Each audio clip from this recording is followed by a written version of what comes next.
नमस्कार दोस्तों, कैसे हैं आप सब। मैं आपका सभी का स्वागत करता हूं अपने YouTube चैनल MR सन ढोलना में। तो मैंने ये चैनल उन छात्र छात्राओं के लिए बनाया है जो कि पढ़ाई में बहुत ही कमज़ोर हैं। मेरे इस YouTube चैनल पर आपको क्लास 11th 12th और क्लास 10th की साइंस मिलेगी। क्लास 11th और 12th की आपको जीव विज्ञान यानी कि बायोलॉजी मिलेगी। तो आज जो मैं वीडियो बना रहा हूँ वो है आपका क्लास 12th का है।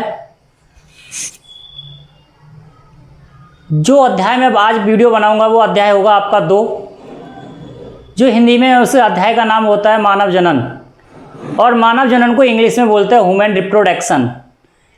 इस चैप्टर की मैं 3 वीडियो बना चुका हूँ, पार्ट 1, पार्ट 2, पार्ट 3।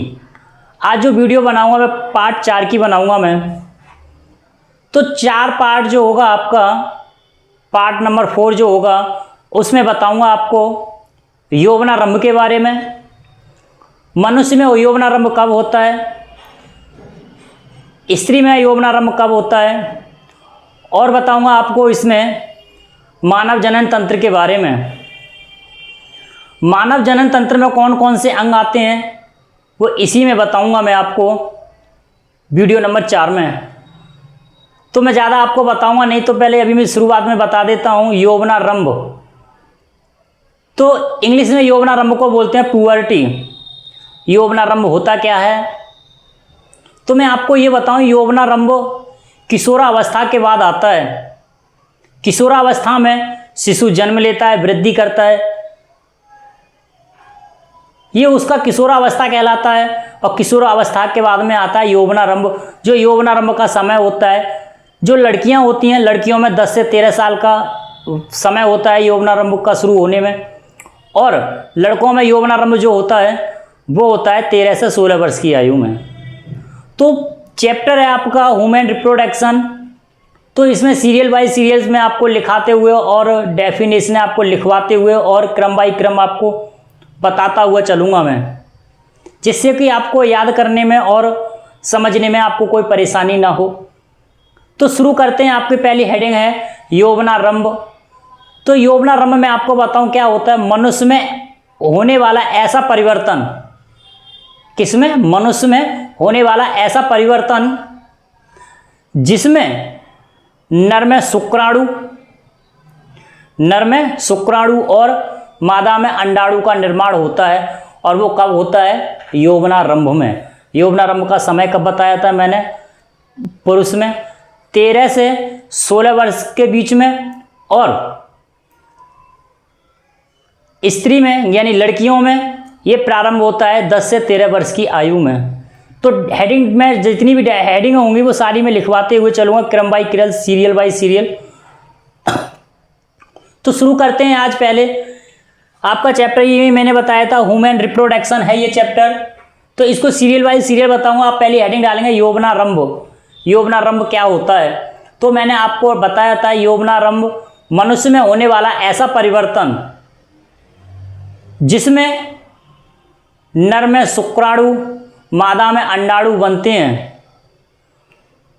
उसी को हम क्या कहते हैं, यौवनारंभ कहते हैं। तो सीरियल बाय सीरियल में आपको लिखवाते हुए चलता हूं। तो पहली हेडिंग डालेंगे यौवनारंभ।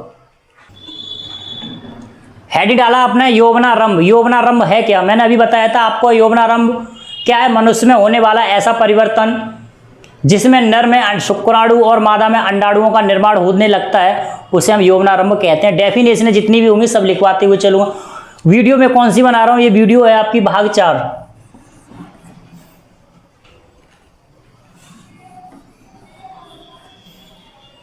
पार्ट कौन सा है आपका, 4, ठीक है। तो आप अगली हेडिंग डालेंगे। आप हेडिंग कौन सी है, मैंने आपको बताया था यौवनारंभ।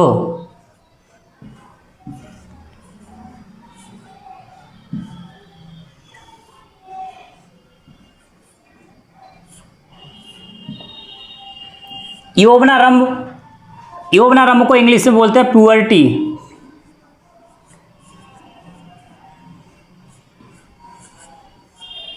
पुअर्टी डेफिनेशन लिखेंगे। पुअर्टी यानी यौवनारंभ क्या होता है, मनुष्य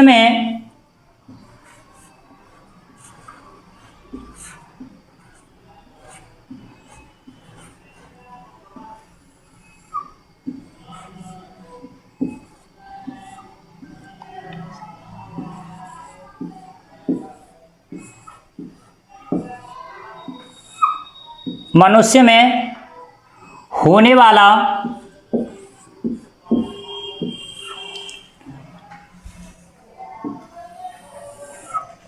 मनुष्य में होने वाला ऐसा परिवर्तन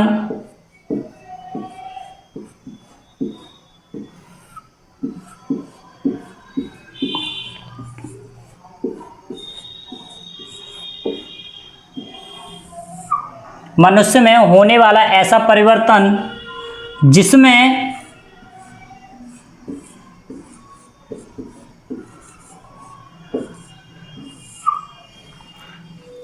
पुरुष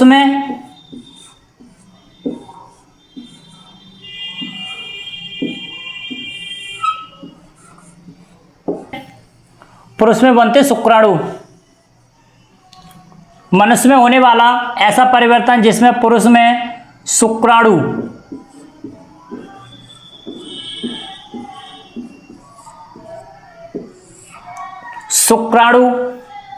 तथा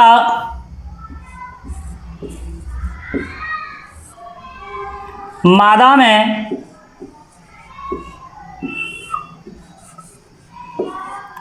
ओवम यानी अंडाणु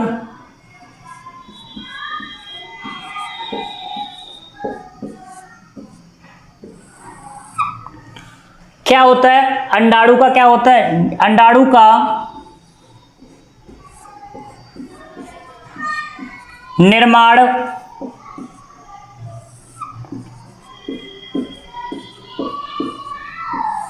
होने लगता है।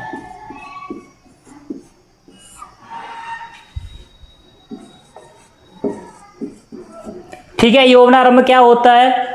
एक ऐसा परिवर्तन जिसमें पुरुष में शुक्राणु और मादा में अंडाणु का निर्माण होने लगता है, उसे यौवनारंभ कहते हैं।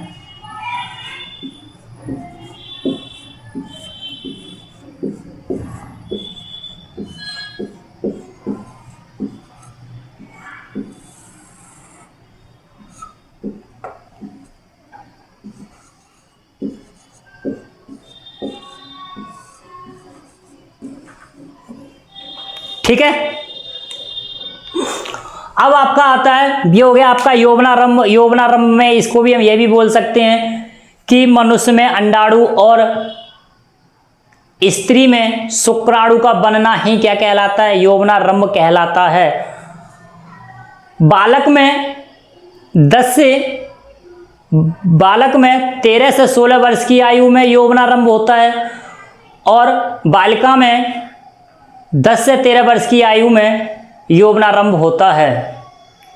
यौवनारंभ में क्या होता है? यौवनारंभ में मनुष्य की दाढ़ी मूछें निकल आती हैं, जनन अंग कार्य करने लगते हैं, आवाज का भारी हो जाता है। तो मनुष्य में जनन अंग अलग होता है, उस मनुष्य में यौवनारंभ अलग होता है और स्त्री में यौवनारंभ अलग होता है। तो सबसे पहले देखते हैं पुरुष में यौवनारंभ। ये आप डेफिनेशन लिख लिया। प्यूबर्टी है क्या? प्यूबर्टी मनुष्य में होने वाला ऐसा परिवर्तन जिसमें पुरुष में शुक्राणु तथा मादा में अंडाणु का निर्माण होने लगता है, उसे यौवनारंभ कहते हैं। तो अगली हेडिंग डालेंगे, जितनी भी डेफिनेशन है मैं क्रम बाई क्रम में लिखवाते हुए चल रहा हूं मैं आपको। अगली हेडिंग है पुरुष में यौवनारंभ।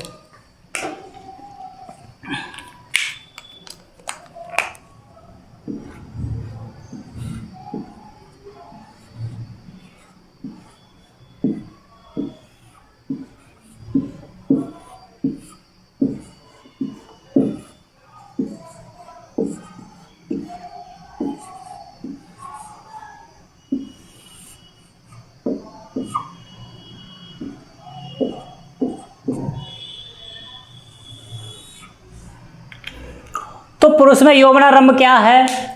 जब पुरुष का जनन अंग कार्य करने लगे, पुरुष की बात कर रहा हूं मैं, जब पुरुष का जनन अंग कार्य करने लगे, और मादा में यौवनारंभ क्या होता है, मादा का जनन अंग कार्य करने लगे, पुरुष का जनन अंग कार्य करने लगे, या फिर उसे क्या कर दे, कार्य करना शुरू कर दे, तो उस पुरुष का यौवनारंभ कहलाता है। जितनी भी डेफिनेशन है मैं आपको मैं लिखवाते हुए चल रहा हूं। तो अभी क्या मैं बताया, पुरुष में यौवनारंभ, तो मनुष्य में यौवनारंभ में लिखेंगे आप,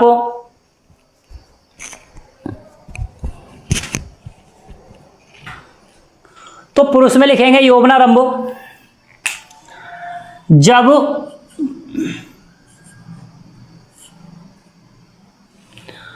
क्या बताया था, जब पुरुष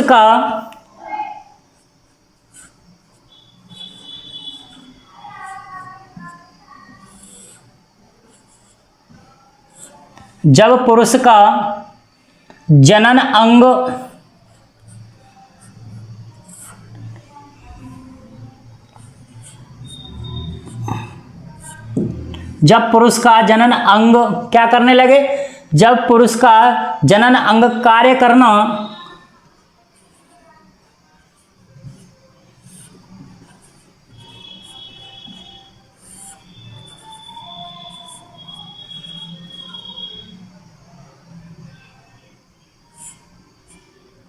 शुरू कर दे,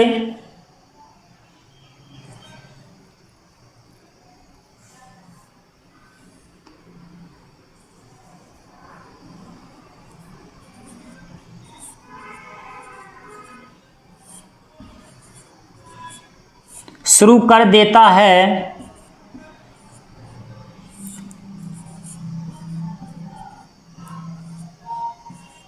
तो वह पुरुष का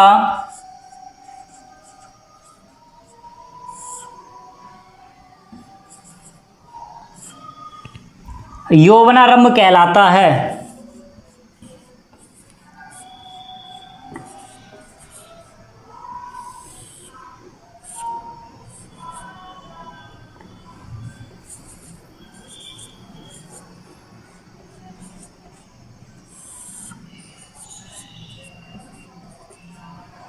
ठीक है, तो यौवनारंभ क्या होता है, जब पुरुष का जनन अंग कार्य करना शुरू कर देता है तो उसे पुरुष का यौवनारंभ कहा जाता है। सभी बालक वर्ग में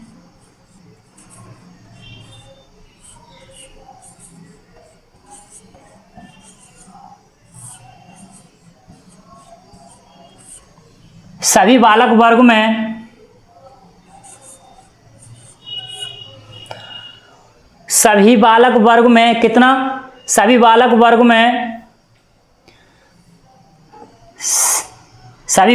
में जनन अंग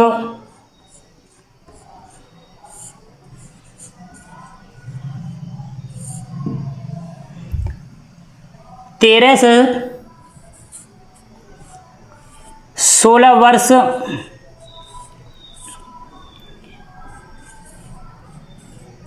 की आयु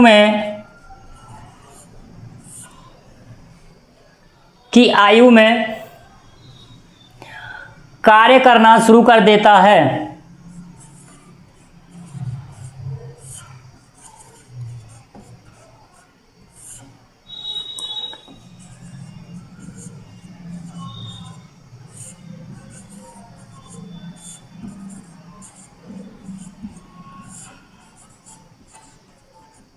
ठीक, यानी कि जो बालक वर्ग में होता है उनका समय कितना है, 13 से 16 वर्ष की आयु में जनन अंग कार्य करना शुरू कर देता है। पुरुष के वृषण से इसी में लिखेंगे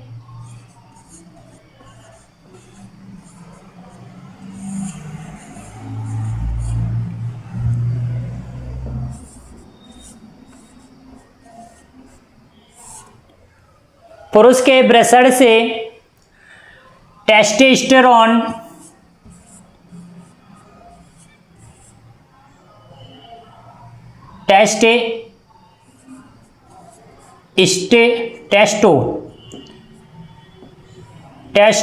दोबारा लिख दे रहा हूं। पुरुष के ब्रेसर से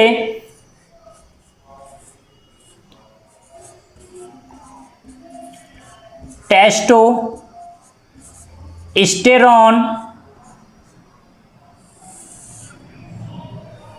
मनुष्य के ब्रेसर से कौन सा हार्मोन निकलता है? मनुष्य के ब्रेसर से टेस्टोस्टेरोन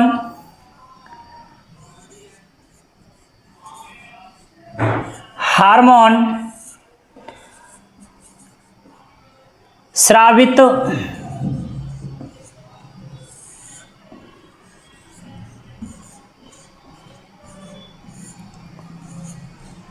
होने लगता है।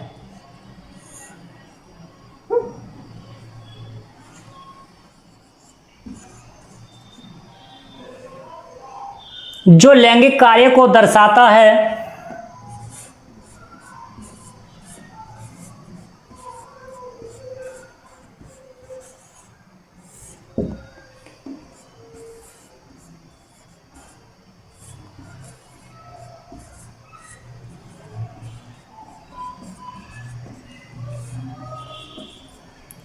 जैसे आवाज का भारी होना, आवाज का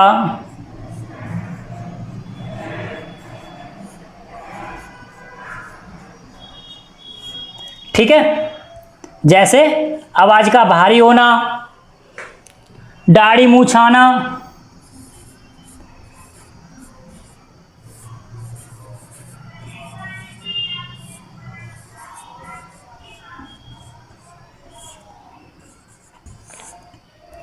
दाढ़ी मूंछ का आना, जनन अंग पर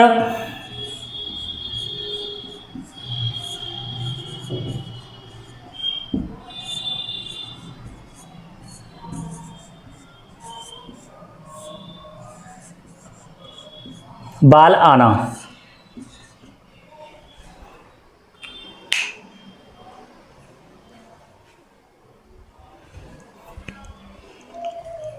तो पुरुष में क्या होता है?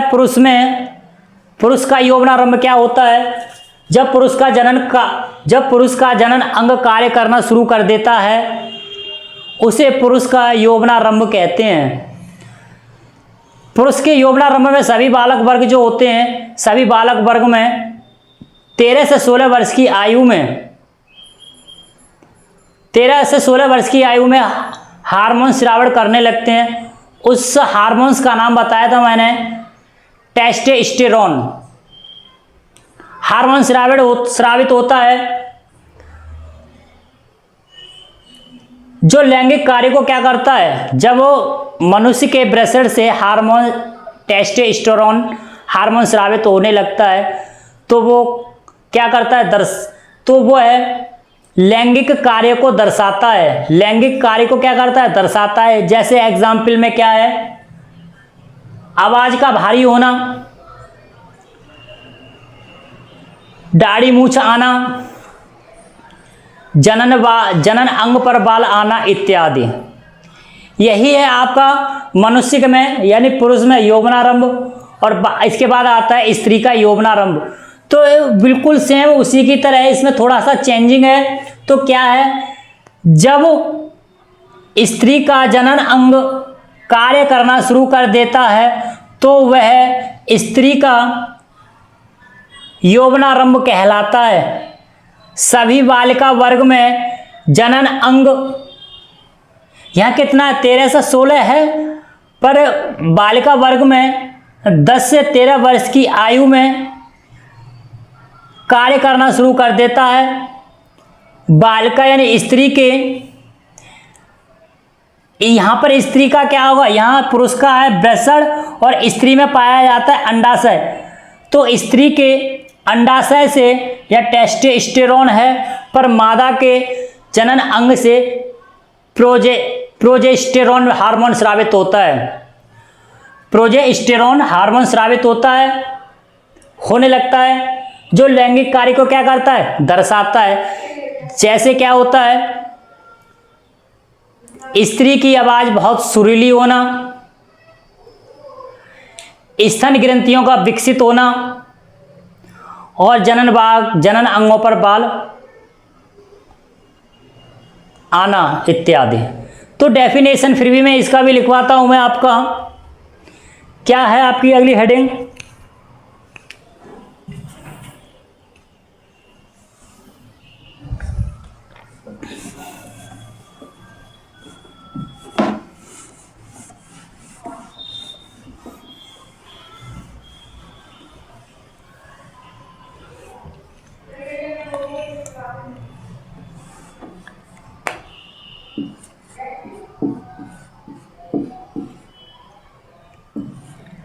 स्त्री का यौवनारंभ।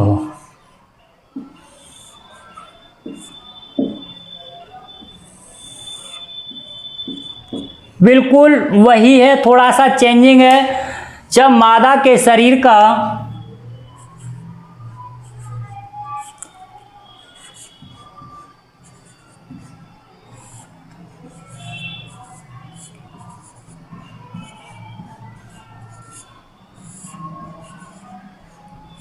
जब मादा के शरीर का जनन अंग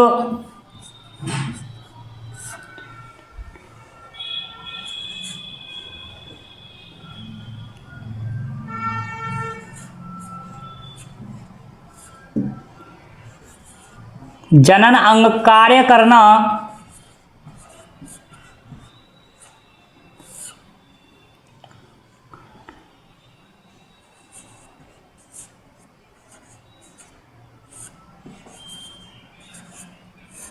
कर देता है,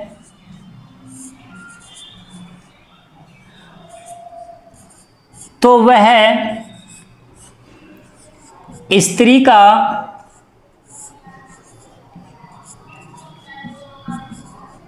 यौवनारंभ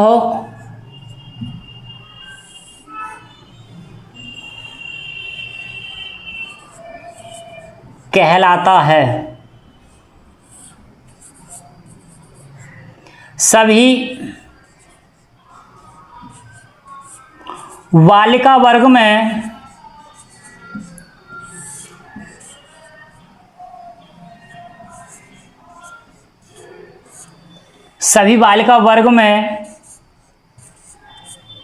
कितना समय बताया था मैंने आपको? क्या लिखा है आपने? सभी बालिका वर्ग में जनन अंग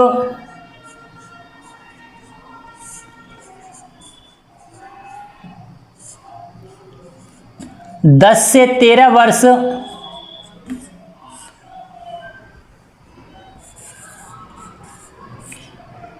13 वर्ष की आयु में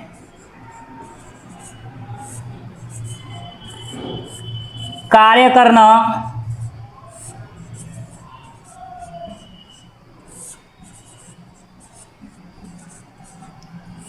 शुरू कर देता है।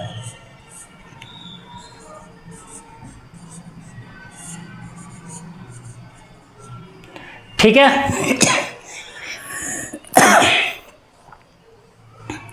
मादा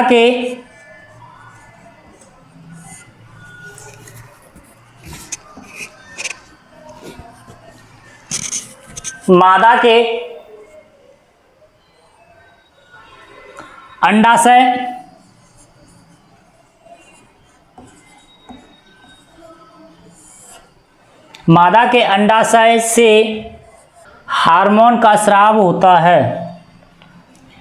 प्रोजेस्टेरॉन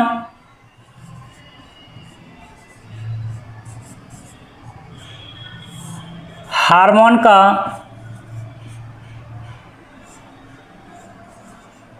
स्राव होने लगता है।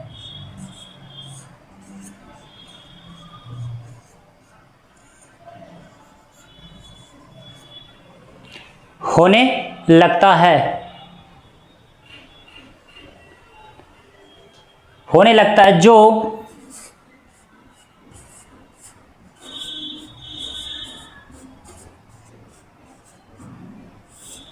लैंगिक कार्य को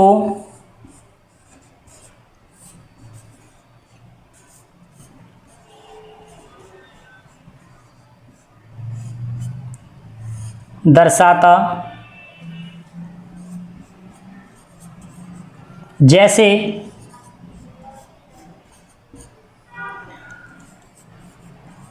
आवाज का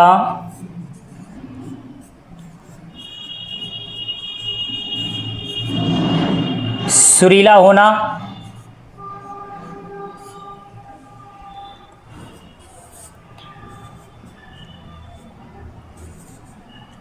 स्तन ग्रंथियां विकसित होना,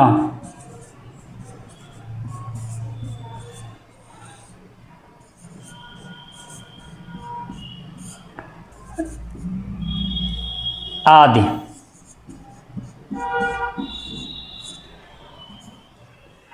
सभी बालिका वर्ग में जनन अंग 10 से 13 वर्ष की आयु में कार्य करना शुरू कर देता है। मादा के अंडाशय से भाग से एस्ट्रोजन और प्रोजेस्टेरोन हार्मोन स्रावित होता है जो लैंगिक कार्य को दर्शाता है, जैसे आवाज में मधुरता, स्तन ग्रंथियों का विकसित होना और जनन अंग पर बाल उगाना। तो अब ये हो गया आपका यौवनारंभ के बारे में। अब यौवनारंभ के बाद में आता है आपका नर जनन तंत्र। मनुष्य में नर जनन तंत्र क्या होता है, कैसे होता है और कहाँ स्थित होता है, तो मैं आपको बताऊं। मनुष्य का जो नर जनन तंत्र है ये मनुष्य के श्रोणि क्षेत्र में स्थित होता है, उदर के श्रोणि क्षेत्र में स्थित होता है। इसमें निम्न अंग आते हैं। वो कौन कौन से अंग आते हैं? मनुष्य का नर जनन तंत्र का पूरा आपको फिगर बनाऊंगा मैं, कौन कौन से अंग है वो सारा बताऊंगा। ये अंग जो होते हैं इनका क्या कार्य होता है ये सारा मैं आपको इसी वीडियो में बता रहा हूं मैं आपको।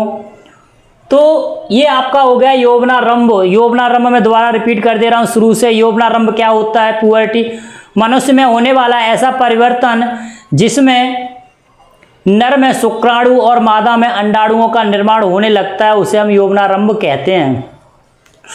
दूसरा बताया था मैंने पुरुष में यौवनारंभ क्या होता है। जब पुरुष का जनन अंग कार्य करना शुरू कर देता है तो पुरुष का यौवनारंभ कहलाता है।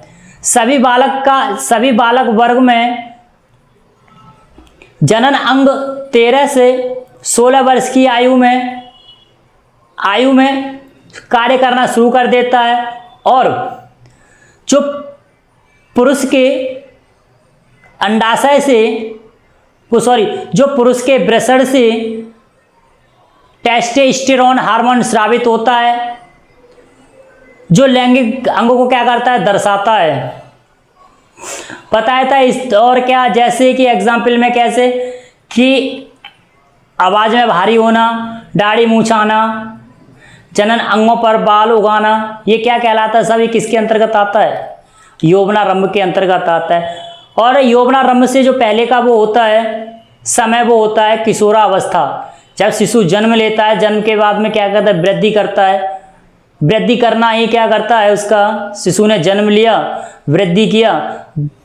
जन्म से लेकर जब तक कि उसमें हार्मोन स्रावित नहीं होने लगते, उससे पहले का समय क्या कहलाता है? उसका किशोरावस्था कहलाता है। किशोरावस्था के बाद में आता है यौवनारंभ। यौवनारंभ का मैंने समय बता दिया, कितने समय से कितने वर्ष का होता है।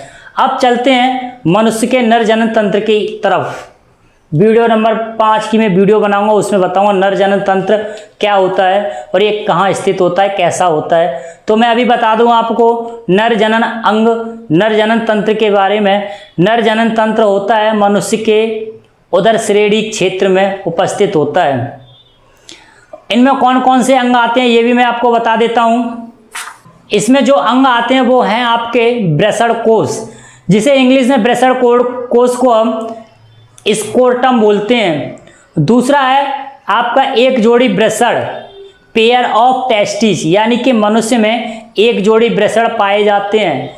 तीसरा है वृषण जालक, यानी वृषण जालक क्या होता है?